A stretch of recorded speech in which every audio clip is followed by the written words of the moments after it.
do at Christmas? Presents-wise, did you get some good presents? Anything different? No, I gave a lot of good presents and thought I was getting a lot of expensive ones back. Didn't really work out like that. I've made you this. No. Yeah, it's like, I've really thought about this. You need it, don't you? In fact, you know what I got for Christmas? Honestly, I got slippers, a dressing gown, and pajamas. Yeah. And I was delighted with them. And as I was delighted with them, I suddenly went, oh, I got old. I got the full holy trinity of dad presents. All I needed was a fucking tie and a pair of socks, and I would have had the entire collection. Yeah, I got the same. Well, my thing off my daughter is I got hair dye and bum lift shorts, so it makes your arse look more lifted. Is that not? How do you feel about buying that? Having to buy that for your daughter? She bought them for me. You daft git. I didn't buy them for her. Why does she think you need your bum lifted? She says, "Dad, where's your arse gone?" You have got no arse though. It's really I have. Behave. I have. Behave. Do you know what? When you mentioned that, I did a little clench on the chair. I saw that. I just did a little. I saw you just did a self-conscious clench. That's my New Year's resolution. When you're watching telly, just do a few clenches because apparently my arse is falling off with my age. So I've got these pants you pull on, right, and it makes your arse look more plump. Mate. And hair dye. So basically, going great, and I've got a saggy arse. So Merry Christmas, everyone. That was a great Christmas day. On, wait a sec. Yeah, you're not swerving the reality of that. What? You've got no saggy arse. You're going grey. But I've not forgotten the old spray paint on the top of the head. Happening. Is it still happening? Yeah, I sprayed it yesterday. Did you not? Did you not have any plans to maybe?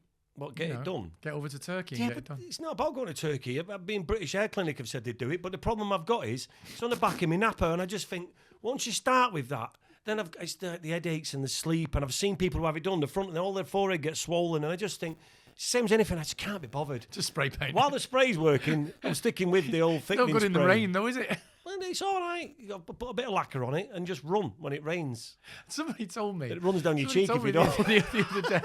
The other day that they'd heard our podcast and they'd heard me taking a piss out of your what is it, Maine? They shouted at me in the street. People shouted because you mentioned it, because you found it in my bag and brought it up on the pod. Someone saw me in the village, in my local village, and went, "Have you got your spray on the back of your head, Will?" Dickheads. You. Right. Somebody told me that a rugby player, one of the skinhead rugby players, like because he brought it up and he mentioned it, he gets free like a lifetime supply of Maine. Oh, so that's what I want. Give me some now. It's insult to injury that you get taken the piss out of yourself for it, but they haven't even given you any freebies. Well, they will be now. I'll be sending them this pod straight away, directly. I need more. I'm running out. Yeah, I'm going great. I dyed my beard the other day. Did you? I did. With what? Just some whatever. Like, just went into Boots and got some, and like only literally just a few little greys here, and I was like, "Oh, I'll give it a go." Brush it. I was like, "It's taken 15 years off me, lad." Yeah, but the problem is, as soon as you shave, you got to do it again. You got to keep doing it, and I can't be arsed. I know. It's you got to keep. It's the same with anyone. You see people who have any surgery done, you know it's just a start, because once you start with all that lip filler, your cheeks, you think, "Oh, I need that done," and it's just like I've said it before. It's slippery like if you get your kitchen done in your house. You think, oh, we'll just updo you do the kitchen. Oh, that kitchen's nice. That looks really new. And the rest of the house looks shit. You think, oh my God, look at the state of the rest of the house. The house looks dead modern now in the kitchen. You walk through, and the rest of the house, so you got to keep going. It's the same with having surgery. You see these people now, they have the lips done. You think, it doesn't look too bad. Next time you see them, they've got a dinghy stuck to the face. And it's too much.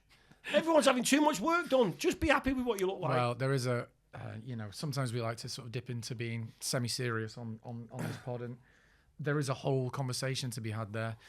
Maybe not right now, but maybe it'd be interesting to get someone in to talk about this sort of stuff, because I think it's very relevant. Well, we did it on that. Yeah, but we went and had some evasive stuff. Yeah, I'd like to have I'd be interested in a proper in-depth conversation about what unrealistic beauty standards look like and social media. And that's always been a thing, but there's an argument that it's worse now than ever.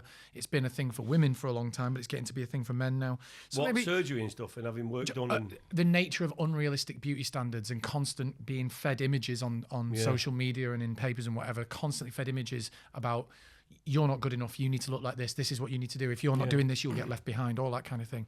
Speaking of which, Mr. You got to be careful because it's like a new fucking kitchen.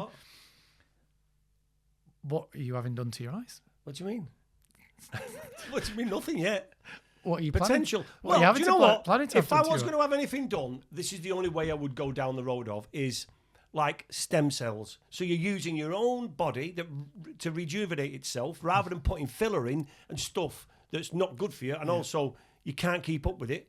Is you can put stuff into your body now that actually reverses the aging effect, and you can put it in around your eyes. You can actually have it injected into your knees or whatever else. I mean, some of them don't do it in this country, but what I'm saying is, I'd be more looking at that than having, stuff pumped into my face. That I wouldn't do that because it just look. I'm saying if I was going to go down the road, that's the road I go down, and could potentially pretty soon.